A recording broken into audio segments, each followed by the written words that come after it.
Praise the lord, hallelujah. प्रभु यीशु मसीह के सामर्थ्य नाम से आज मैं आपका स्वागत करता हूं और आज हम परमेश्वर के वचन में से कुछ सीखेंगे। और आज का हमारा विषय है एंटी क्राइस्ट। कुछ देर पहले मैंने एक वीडियो बनाया था जिसका विषय था 666 और उसमें एक भाई ने कमेंट करके पूछा था एंटी क्राइस्ट क्या है। आज बहुत सारे मसीह लोग एंटी क्राइस्ट के विषय में जानते हैं, लेकिन बहुत सारे ऐसे मसीह लोग हैं जो एंटी क्राइस्ट के विषय में नहीं भी जानते हैं। आज हम एंटी क्राइस्ट के विषय में सीखेंगे। बाइबल कहती है प्रभु यीशु मसीह बहुत जल्द आने वाले हैं, लेकिन इससे पहले कि प्रभु यीशु मसीह आए उससे पहले बाइबल कहती है एक मनुष्य आएगा जो बहुत ही पावरफुल होगा, जिसको बाइबल एक प्रधान कहती है और उसी को बाइबल एंटी क्राइस्ट कहती है। वो काम करेगा मसीही लोगों के विरुद्ध में। सबसे पहले तो हम यही सीखेंगे कि बाइबल में एंटी क्राइस्ट के विषय में कहाँ पर लिखा है और फिर हम थोड़ा सीखेंगे। बाइबल में एंटी क्राइस्ट के विषय में पुराने नियम में भी लिखा है और नए नियम में भी लिखा है। ये परमेश्वर की आत्मा के द्वारा नबियों ने भविष्यवाणी की। आज से 2000 साल पहले परमेश्वर के दास यूहन्ना ने इसके विषय में प्रकाशित वाक्य में भविष्यवाणी की और उससे भी पहले प्रभु यीशु मसीह के आने से 600-700 साल पहले दानियल ने भी इसके विषय में भविष्यवाणी किया। तो आइए हम पढ़ते हैं कि बाइबल में कहाँ पर लिखा है। प्रकाशित वाक्य में ये लिखा है एंटी क्राइस्ट के विषय में 13 बाब में और कुछ और भी जगहों पर लिखा हुआ है, और दानियल की किताब में 7 बाब में एंटी क्राइस्ट के विषय में लिखा हुआ है। और जब 19 आयत से हम पढ़ते हैं तो संक्षेप में हम पढ़ सकते हैं। तो आइए हम पहले पढ़ेंगे प्रकाशित वाक्य से। यहाँ पर लिखा है 13 उसका 1 वचन से, तब मैंने एक पशु को समंदर में से निकलते हुए देखा जिसके 10 सींग और 7 सिर थे। उसके सींगों पर 10 राजमुकुट और उसके सिरों पर परमेश्वर की निंदा के नाम लिखे हुए थे। जो पशु मैंने देखा वह चीते के समान था और उसके पांव भालू के से थे और मुंह सिंह का सा था। उस अजगर ने अपनी सामर्थ और अपना सिंहासन और बड़ा अधिकार उसे दे दिया। मैंने उसके सिरों में से एक पर ऐसा भारी घाव लगा देखा मानो वह मरने पर है। फिर उसका प्राण घातक घाव अच्छा हो गया और सारी पृथ्वी के लोग उस पशु के पीछे पीछे अचंभा करते हुए चले। लोगों ने अजगर की पूजा की क्योंकि उसने पशु को अपना अधिकार दे दिया था, और ये कहकर पशु की पूजा की, इस पशु के समान कौन है और कौन इससे लड़ सकता है। ये पशु जो है यही एंटी क्राइस्ट है। इससे पहले कि हम इसके विषय में आज हम सीखें, उससे पहले हम दानियल की किताब में से भी पढ़ लेंगे। तब मेरे मन में ये इच्छा हुई कि उस चौथे जंतु का भी भेद भी जान लूं जो अन्य तीनों से भिन्न और अति भयंकर था। इस बात पर आप ध्यान देना, अति भयंकर था, और जिसके दांत लोहे के और नख पीतल के थे। वह सब कुछ खा डालता और चूर चूर करता और बचे हुओं को पैरों से रोंद डालता था। फिर उसके सिर में के 10 सींगों का भेद, और जिस नए सींग के निकलने से 3 सींग घिर गए, अर्थात जिस सींग की आंखें और बड़ा बोल बोलने वाला मुंह और सब अन्य सींगों से अधिक भयंकर था, उसका भी भेद जानने की मुझे इच्छा हुई। फिर मैंने देखा था कि वह सिंह पवित्र लोगों के संग लड़ाई करके उन पर उस समय तक प्रबल हो गया, जब तक वह अति प्राचीन ना आया और परम प्रधान के पवित्र लोग न्यायी ना ठहरे और उन पवित्र लोगों के राज्य अधिकारी होने का समय ना आ पहुंचा।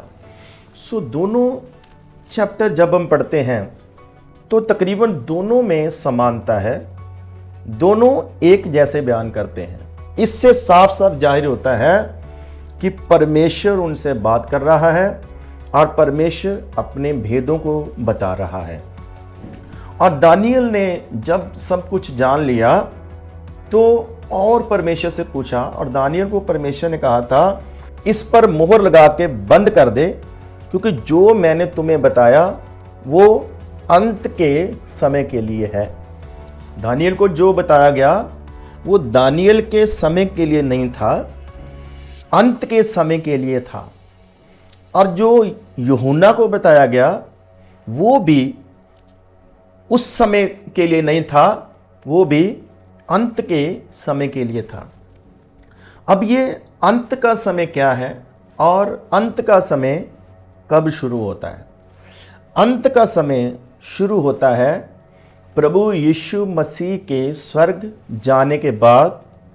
जब कलीसिया स्थापित हुई तो वहां से अंत का समय शुरू होता है, और वहीं से पवित्र आत्मा के द्वारा परमेश्वर के दासों ने कहना शुरू कर दिया था कि ये अंत का समय है।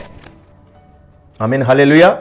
सो अंत का समय उस समय शुरू हुआ था, और आज जिस समय में हम हैं ये समय अंत के समय का लास्ट समय है। बल्कि हम ये कह सकते हैं कि हम अंत के समय के आखिरी दिनों में, आखिरी पलों में हैं। लेकिन बाइबल कहती है मसीह के आने से पहले एक व्यक्ति आएगा जो प्रधान होगा, जो पूरी दुनिया पर राज्य करेगा, और सब राज्य और सब पैसा और सब पावर सब कुछ अपने कब्जे में कर लेगा, और वो सबके ऊपर प्रधान बनकर बैठेगा, सबके ऊपर महाराजा बनकर बैठेगा, और सबको अपनी इच्छा से चलाने की कोशिश करेगा। सबसे पहले यहां पर लिखा है, तब मैंने एक पशु को समंदर में से निकलते हुआ देखा, और उसको उसका रूप एक पशु के समान लगा। अब पशु बहुत सारे हैं, बहुत तरह के हैं, लेकिन उसने किसी एक पशु का नाम नहीं लिया, उसने सिर्फ उसको पशु कहा है। और दानियल ने उसको दरिंदा बोला है। यूहन्ना उसको पशु कहता है और दानियल उसको दरिंदा कहता है। ये पशु ही एंटी क्राइस्ट है, और ये पशु जो है वो सिर्फ एक व्यक्ति नहीं है, ये एक साम्राज्य है। सिर्फ एक राज्य नहीं बल्कि साम्राज्य। ये जो पशु है या एंटी क्राइस्ट है, मसीह विरोधी है, इसको पशु और दरिंदा बोला गया है। कहने का मतलब कि उसका स्वभाव जो है वो पशु के समान उसका स्वभाव होगा, और वो पशु दरिंदा होगा। कहने का मतलब जो दया नहीं करेगा, जो तरस नहीं करेगा। थोड़ा सा ध्यान देना, ये प्रधान, ये लीडर, ये राजा, ये साम्राज्य बहुत ही भयंकर होगा, और जिसके दांत लोहे के, वो दरिंदा होगा। जिसके दांत कैसे होंगे? लोहे के। मतलब वो सब कुछ निगल सकता है, सब कुछ वो काट सकता है। ये उसका स्वभाव है कि उसके आगे कोई व्यक्ति, कोई राज्य, कोई लीडर, कोई शहर, कोई देश टिक नहीं पाएगा। जिसके दांत लोहे के और नख पीतल के हैं। बहुत ही, पीतल क्या होता, बहुत ही मजबूत होता है। सब धातुओं में से पीतल जो है बहुत ही मजबूत माना जाता है। लोहा बहुत ही मजबूत और सख्त माना जाता है। और यहाँ पर लिखा है वह सब कुछ खा डालता और चूर चूर कर देता। उसके दांत ऐसे हैं कि सब कुछ खा सकता है और सब कुछ चूर चूर कर सकता है, सब कुछ तोड़ सकता है और बचे हुओं को पैरों से रोंद डालता था। फिर उसके सिर के 10 सींगों का भेद, देखिए यहाँ पर 10 सींगों के भेद के विषय में लिखा गया है। और इधर प्रकाशित वाक्य में भी हम पढ़ लेते हैं। तब मैंने एक पशु को समंदर में से निकलते हुए देखा जिसके 10 सींग और 7 सिर थे। अब 10 सींगों के विषय में दानियल की किताब में भी लिखा है और 10 सींगों के विषय में प्रकाशित वाक्य में भी लिखा है। Praise the lord, hallelujah. वो जो साम्राज्य होगा, उसका जो प्रधान होगा, जिसको हम एंटी क्राइस्ट कहते हैं, उसका स्वभाव पशु के समान होगा। वो एक समंदर में से निकलेगा। समंदर का मतलब क्या है? जब हम पढ़ते हैं प्रकाशित वाक्य 17 उसका 15 वचन, तो वहां पर लिखा है कि पानी क्या है। दूत कहता है आ मैं तुम्हें पानियों के विषय में बताऊं कि पानी क्या है, जिसका मतलब है जातियां, जिसका मतलब है भाषाएं और जिसका मतलब है बहुत सारे लोग।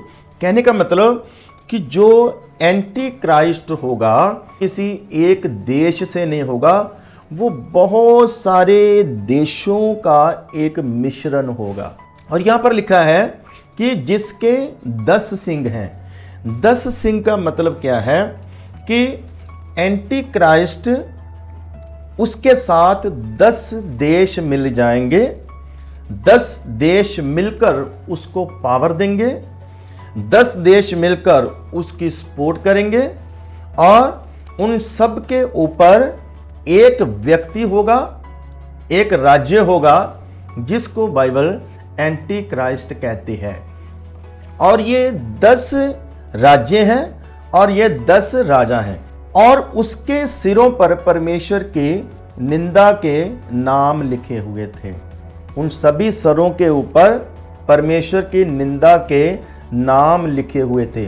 वो जो 10 राजा होंगे वो मसीही विरोधी होंगे। वो कौन से देश होंगे, कौन से राज्य होंगे?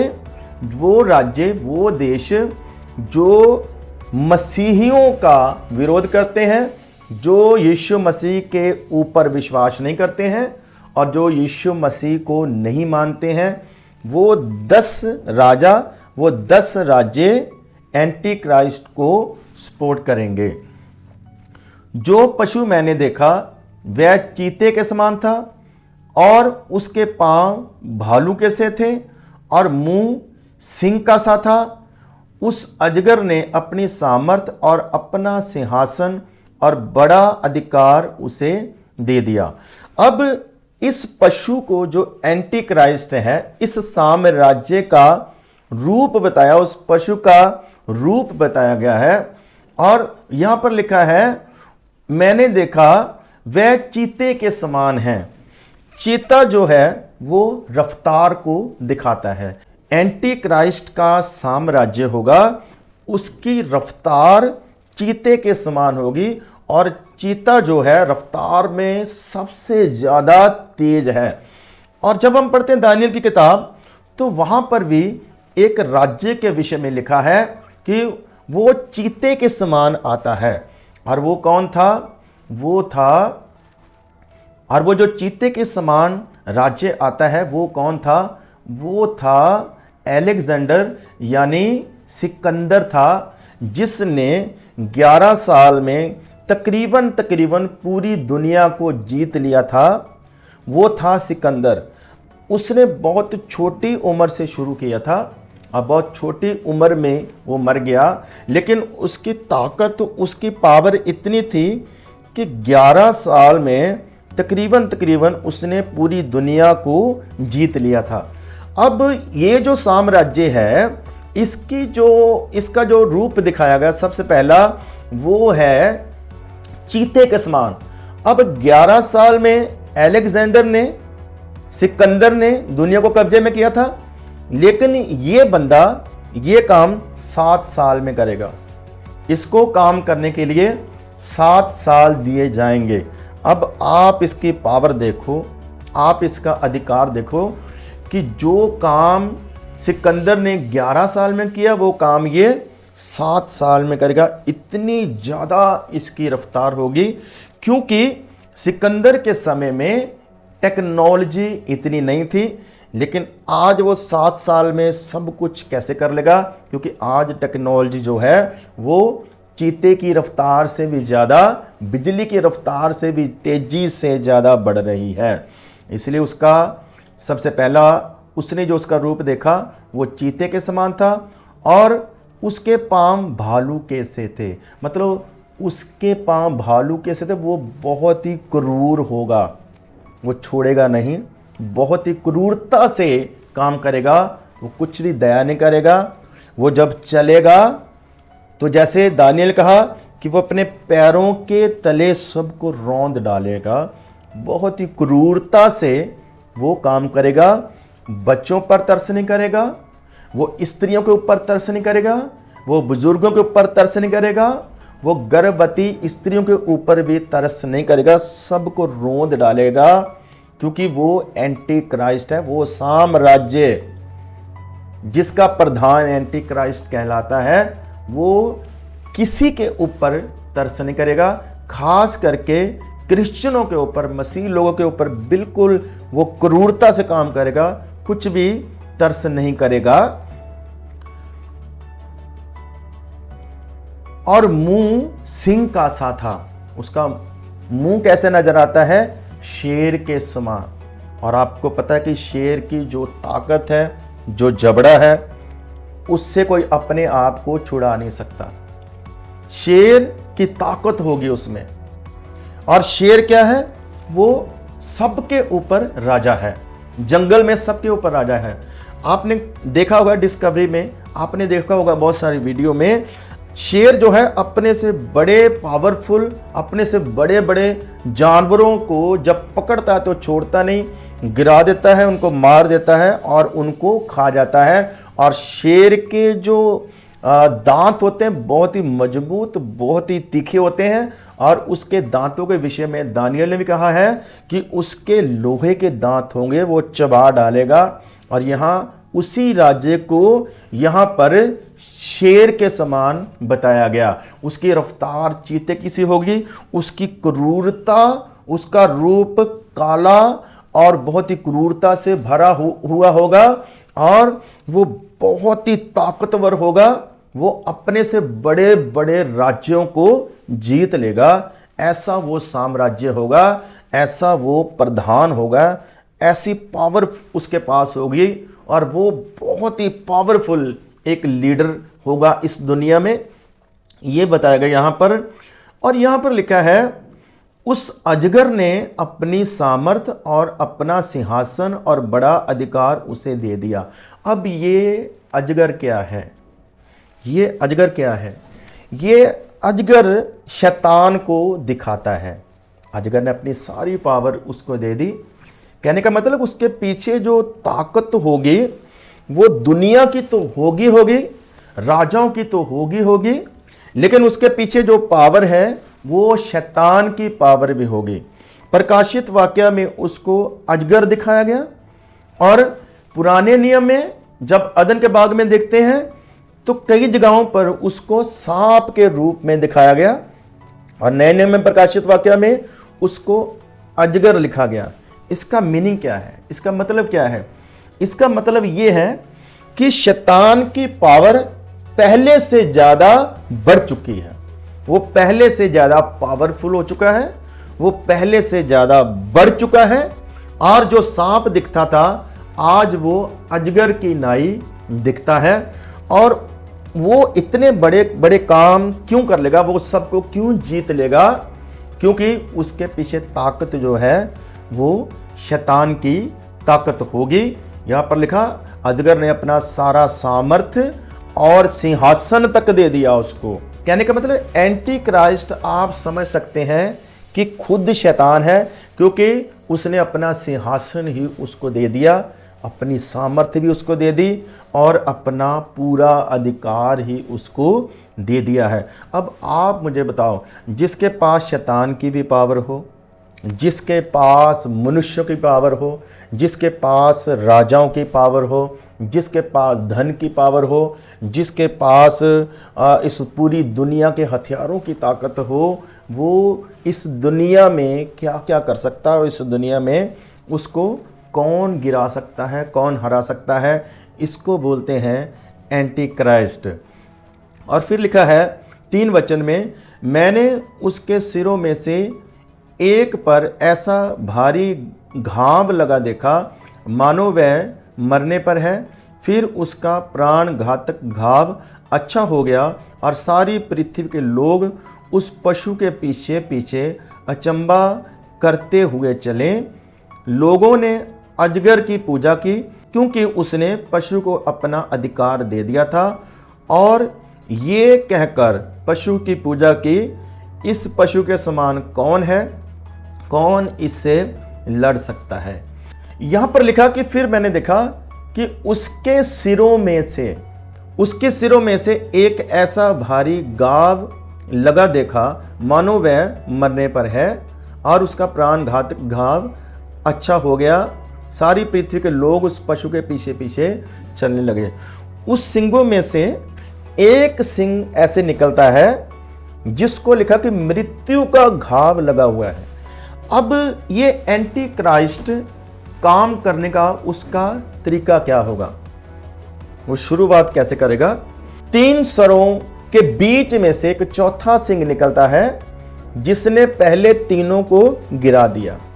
मतलब ये जो एक राज्य होगा, उसका जो प्रधान होगा, वो व्यक्ति अपने से पहले वाले 3 राज्यों के ऊपर अधिकार करेगा, उनको गिरा देगा।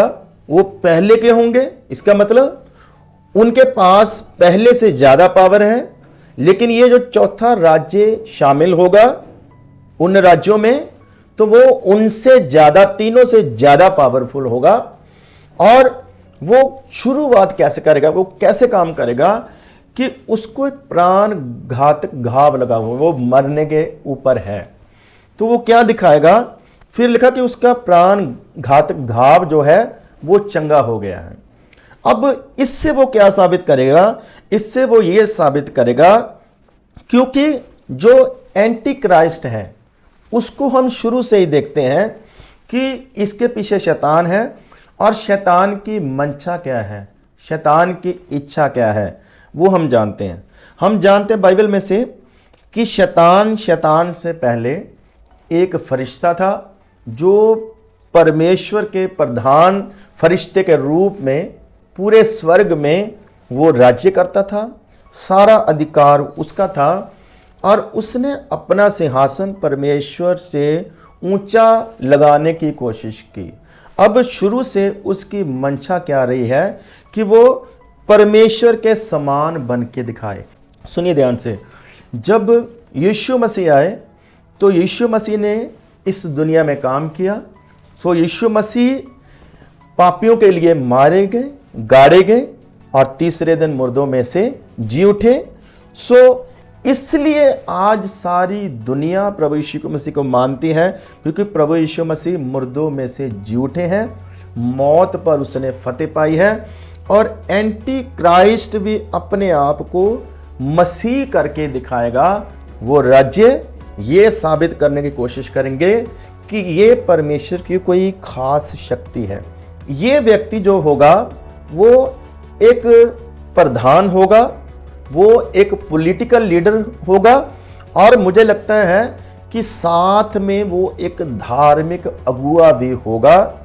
ये दोनों पोस्ट उसके पास होगी, क्योंकि अगर ये सिर्फ पॉलिटिकल लीडर हो तो लोग इसको नहीं मानेंगे। लोग किसको मानते हैं? आज लोग ज़्यादातर किनके पीछे चलते हैं? जो धार्मिक तौर पर अगुए हैं। आज बहुत सारे ऐसे धार्मिक लोगों को हम देखते भी हैं जो धार्मिक पद पर भी हैं और दुनिया में पॉलिटिकल पद पर भी हैं। जैसे पूरी दुनिया में आज पॉप की पदवी है, वो एक धार्मिक लीडर है, सब उसकी सुनते हैं, सब उसकी मानते हैं, लेकिन वो एक उसकी जो रुतबा है एक राजा के समान भी है और उसको लोग राजा की तरह मानते हैं। उसकी पावर एक राजा की है, लेकिन वो एक धार्मिक अगुआ भी है। और मुझे लगता है जो एंटी क्राइस्ट है वो एक राजनेता होगा, लेकिन वो मुझे लगता है कि साथ में कोई धार्मिक लीडर भी होगा। इसलिए दोनों तरह से लोग उसके पीछे लगेंगे और वो ये साबित करेगा कि मैं परमेश्वर की शक्ति हूँ, मैं मर गया था, मैं जीवित हो गया हूँ। यहाँ पर लिखा उसका प्राण घातक घाव चंगा हो गया, और तब लोग उसके पीछे लगेंगे। आइए हम थोड़ा सा आगे पढ़ते हैं। लोगों ने अजगर की पूजा की। अब इसका काम क्या होगा? इसका काम होगा शैतान की पूजा करवाना। लोगों ने अजगर की पूजा की क्योंकि उसने पशु को अपना अधिकार दे दिया। वो शैतान की जय जयकार क्यों करेंगे? क्योंकि उसने पशु को अपना अधिकार दे दिया और उनको लगेगा कि ये बहुत बढ़िया काम हुआ। और ये करवाएगा कौन? पूजा करवाएगा कौन? यही करवाएगा।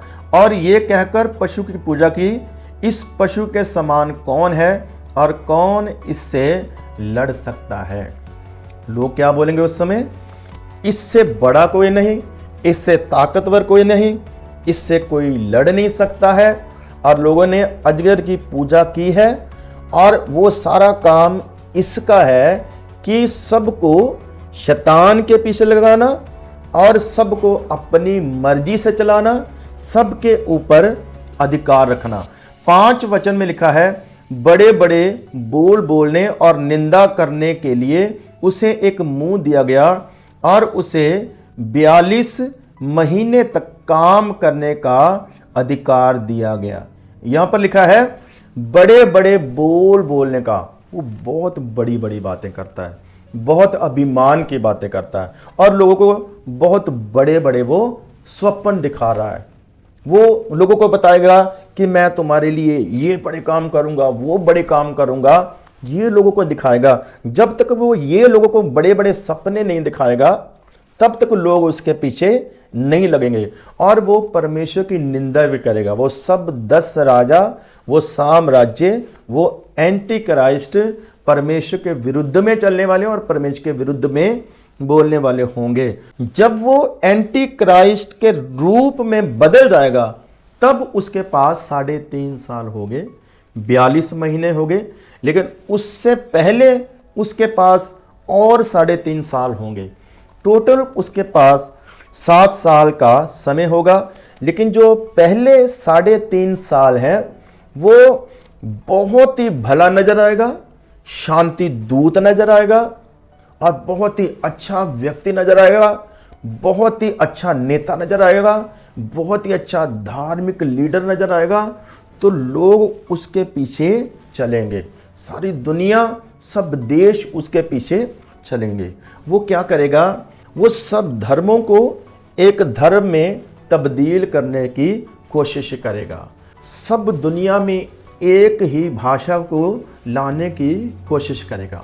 सारी दुनिया में एक ही राज्य बनाने की कोशिश करेगा। ये उसका काम होगा और सब कुछ अपने कब्जे में कर वो सबके ऊपर जुल्म करेगा। लेकिन 3.5 साल के बाद उसका राज्य एकदम से पलट जाएगा और एकदम से वो बुरा बन जाएगा। फिर सबको पता चलेगा कि ये अच्छा व्यक्ति नहीं है, ये कोई शांति दूत नहीं है, ये एक बुरा व्यक्ति है। लेकिन तब तक वो सब कुछ अपने में कब्जे में कर चुका होगा और वो पूरी दुनिया को सताएगा। खास करके उसको बोला गया एंटी क्राइस्ट क्रिश्चियन लोगों को, परमेश्वर के लोगों को सताएगा। पूरी दुनिया को साथ लेकर यहूदियों के साथ वो युद्ध करेगा। ये उसका मुख्य काम होगा और शैतान का राज्य स्थापित करना ये उसका काम होगा। आइए हम थोड़ा और आगे पढ़ेंगे। उसे ये भी अधिकार दिया गया कि पवित्र लोगों से लड़े और उन पर जय पाए और उसे हर एक कुल और लोग और भाषा और जाति पर अधिकार दिया गया। यहाँ पर साफ लिखा है उसको ये अधिकार मिला है कि वो बड़े बोल बोले, परमेश्वर की निंदा करे और परमेश्वर के पवित्र लोगों से लड़े और उन पर जय पाए।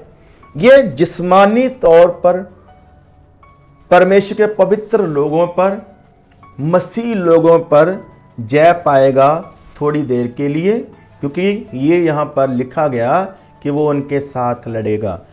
और लिखा कि हर एक कुल, हर लोग और हर एक भाषा, जाति पर अधिकार उसको सबके ऊपर होगा। लेकिन लड़ेगा वो किनसे? सिर्फ मसीह लोगों से, परमेश्वर के पवित्र लोगों से वो युद्ध करेगा और उनको जीत लेगा। पृथ्वी के वे सब रहने वाले जिनके नाम उस मेमने के जीवन की पुस्तक में लिखे नहीं गए, जो जगत की उत्पत्ति के समय से घात हुआ है, उस पशु की पूजा करेंगे। जिसके कान हो वो सुने। तो लोग क्या करेंगे? उस पशु की पूजा करेंगे।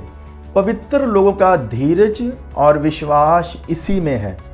पवित्र लोगों का वो समय धीरज का होगा और उनको उस समय विश्वास में बनकर रहना है, क्योंकि जो एंटी क्राइस्ट का समय होगा 7 साल, और उनमें से खासकर 3.5 साल वो मसीह लोगों के लिए, पवित्र लोगों के लिए बहुत ही ज़्यादा कठिनाई के हैं। इसलिए आप लोग तैयार हो जाओ, प्रार्थना करो कि उस समय आप अपने विश्वास में बने रहो, उस समय आप अपने धीरज में बने रहो।